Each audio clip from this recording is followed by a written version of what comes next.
Hi, today we are going to talk about financial risk management, protecting the enterprise from forces way beyond your control.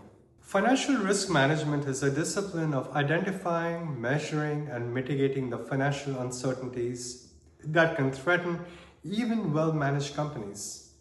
And every business, it operates in an environment of uncertainty. Exchange rates are fluctuating, interest rates move, commodity prices swing, and counterparties sometimes fail to meet their obligations. So financial risk management is about understanding these exposures and making conscious decisions about which risks to bear, which to reduce, and which to transfer to others. So let me begin with a fundamental principle. The goal of financial risk management is not to eliminate all risk. Risk and return are inseparable in business. Avoiding all risk would mean avoiding all opportunity. The goal is to ensure that the risks you bear are deliberate, understood, and aligned with your company's capacity to absorb them. You want to take on risks where you have competitive advantage and you have insights, and you want to reduce risks where you are simply exposed to factors outside of your expertise or control. So think of it this way. If you run a manufacturing company and your expertise lies in making products serving customers, and managing operations, you may have no particular insight into whether the euro will strengthen or weaken against the dollar, or whether the oil prices will rise or fall, or whether the interest rates will increase. And these financial market movements, they can significantly impact your results. But they're not where your competitive advantage lies. Your financial risk management structure, the way you think about it, it allows you to reduce these exposures so your results reflect your operational performance rather than financial market gyrations. So let me walk you through the major categories of financial risk that companies often face, beginning with the interest rate risk. If your company has a floating rate debt, loans where the interest rates adjust periodically based on market rates, you are exposed to interest rate risk. And when rates rise, your interest expense increases. When they fall, your expense decreases. It's that simple. And this variability can be significant, particularly for companies with substantial debt loads.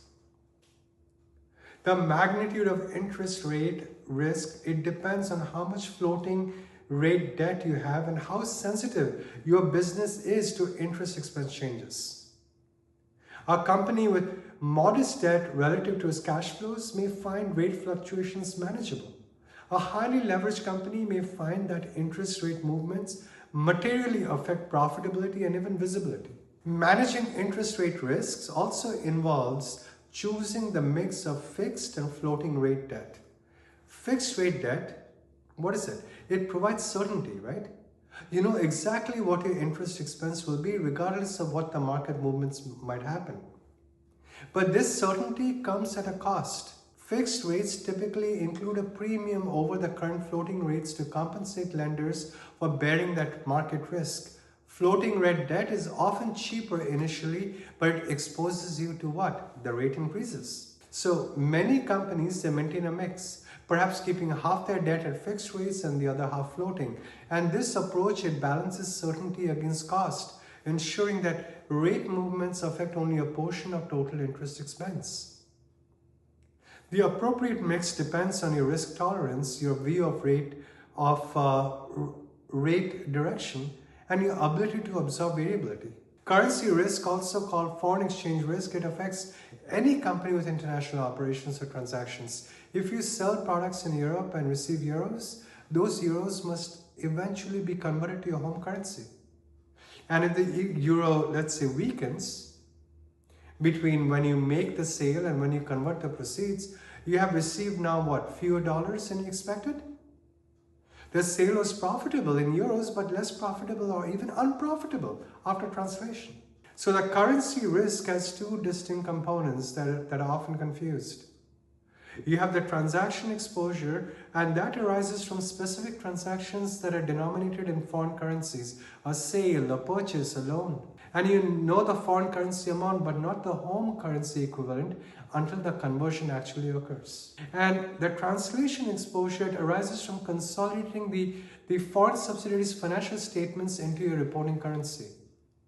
And even though no cash might change hands, the changes in exchange rates, they affect the reported revenues. They affect the expenses, the assets, the liabilities. So transaction exposure is generally considered more important. Why? Because that is the one that needs to be managed because it directly impacts your cash flows. On the other hand, your translation exposure is an accounting adjustment. It only affects reported numbers but may have no immediate cash impact. However, translation effects can be substantial for companies with large foreign operations affecting reported earnings, let's say, and even potentially triggering debt covenant issues. So you have to be aware of that. Commodity risk, they affect companies that buy or sell physical commodities or products derived from them. If you manufacture, let's say, products using copper, steel, wood, petroleum-based materials, rising commodity prices might squeeze your margins unless you can pass them through to your customers. And if you produce those commodities and the prices are falling, it reduces your revenues, right? These price movements can be dramatic. And commodity prices, they routinely move 20, 30, or even 50% within a year. So the challenge with commodity risk is that prices are driven by the global supply and demand. And they're entirely outside of your control. A drought in one region, a political disruption in another, or a demand surge in a third can move prices that directly impact your profitability, for good or for bad. So for commodity-intensive businesses, these exposures can dwarf the impact of operational performance. Credit risk is the possibility that counterparties might even fail to meet their financial obligations to you. Now, customers may not pay for products they have purchased. Banks may not honor the credit facilities that they have committed to. And suppliers may not even deliver the goods that you have prepaid for. Derivatives, counterparties may not even settle the contracts as required. So you see, each of these failures, they can cause financial harm. So credit risk management, it begins with careful selection of counterparties. You should understand the credit worthiness of the customers before even extending credit to them. You should understand the banks before relying on their commitments. And you should understand the construct of the derivatives and the derivative counterparties before entering into contracts. It continues with diversification, avoiding the excessive concentration with any single counterparty whose failure could cause serious harm. And it includes ongoing monitoring, it includes structuring and negotiation along the way. Let me discuss a framework for thinking about risk management decisions. Not all risks should be managed in the same way. Some risks are core to your business and should be retained. If you're an oil company, taking oil price risk is fundamental to what you do. Your expertise and asset base are built around it. Hedging away all oil price exposure would eliminate both the downside and, for that matter, the upside, raising the question of why you're in the business in the first place. On the other hand, risks are incidental. They arise from your business activities but are not where you have expertise or competitive advantage.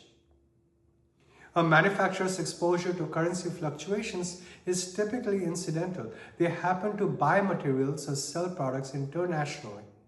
But currency speculation is not their business. Now, these incidental risks are often candidates for hedging. So when considering whether to hedge a particular risk, several factors should inform the decision. First, how material is the exposure? Small exposures, they may not warrant the cost and the complexity of hedging. Second, how volatile is the underlying factor? Highly volatile exposures, they create more variability in results. Third, how well can you absorb these adverse outcomes? Companies with very strong balance sheets and stable cash flows, they can tolerate a lot more risk than those operating with less margin for error. Next, you look at the fourth component, which is the cost of hedging. Hedging is not free. There are transaction costs, there are bid-ask spreads, and sometimes premiums that make hedging very expensive. And these costs must be weighed against the benefits of reducing variability. Consider the fact that do you have a view on the direction of the risk factor? If you're confident that rates will fall or currencies will strengthen, you might choose not to hedge, but be humble about such views. Financial markets, they are notoriously difficult to predict. The decision to hedge is not binary. You can hedge partially. You can hedge a portion of exposure while leaving the rest unhedged. And this approach, it balances risk reduction against the potential opportunity cost of hedging if the markets move favorably. So let me discuss the organizational aspects of risk management. Effective risk management, it requires clear governance. Who has authority to make hedging decisions? What exposures require board approval versus management discretion? What are the permitted instruments? And who are the counterparties?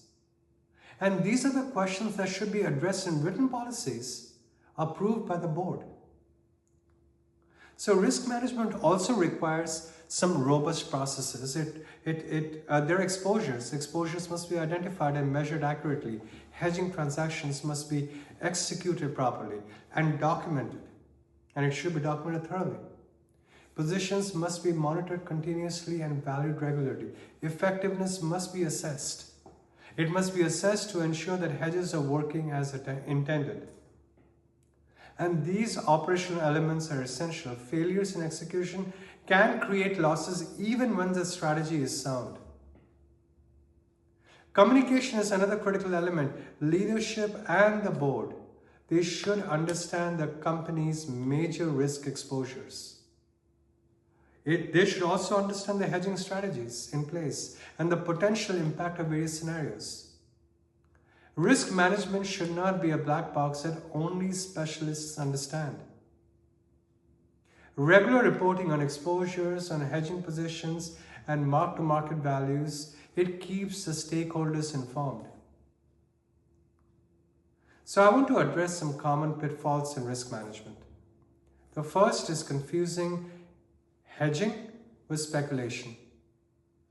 Hedging reduces risk by offsetting existing exposures. Speculation, it takes on new risks in hopes of profit.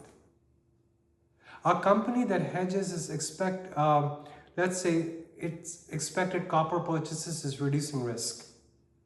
A company that takes copper positions beyond its actual needs is speculating. The line can blur and companies sometimes drift from hedging into speculation without fully recognizing that drift, that shift. The second pitfall is evaluating the hedges that are based on hindsight. If you hedge and prices move in your favor, the hedge appears to have been a mistake. You would have been better off unhedged. But the reasoning is flawed. The purpose of hedging is to reduce uncertainty, which it accomplishes, regardless of which direction the prices ultimately move.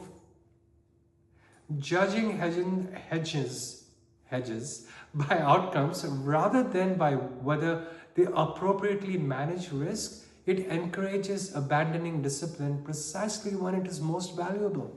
The third pitfall is the complexity beyond the capability. Derivatives and other hedging instruments, they can be extraordinarily complex. Companies should use instruments they fully understand and can properly account for. And they can monitor and they can manage. The financial crisis they have provided these painful examples of organizations that used instruments whose risks they did not comprehend. Simplicity in risk management is desirable. Believe me, it's a virtue. So let me close with a perspective on the CFO's role in risk management. You are the natural owner of this function. You understand the financial exposures. You have relationships with banks and other financial counterparties, and you bear responsibility for financial results. So you have to build a risk management capability that is proportionate to your company's exposures. Sophisticated enough to address real risks, but not so complex that it creates new ones. Remember that the goal is enabling the business to pursue its strategy with appropriate protection from factors outside its control. And so when risk management is done well, it fades into the background. It results and reflect what? The operational performance rather than the financial market movements. And that invisibility is a sign of success. So thank you for your attention. We are going to go into some other aspects on hedging strategies and derivatives in the next video. But I hope you found this helpful. The next strategy is more in depth on hedging strategies. But this is a good lead on into the next one. This is about risk management. And we as CFOs, we're all financial risk managers. So I look forward to seeing you in the next session. I hope you found this helpful. If you have any comments, please leave a comment behind. I'll be happy to expand on certain topics that you want me to expand on. And if you have any comments or notes, please add that in. And if it's relevant, then I'll call you out and make a recording to kind of like reflect your views on certain matters. So thank you so much for attending the session. See you next time. Take care. Bye-bye.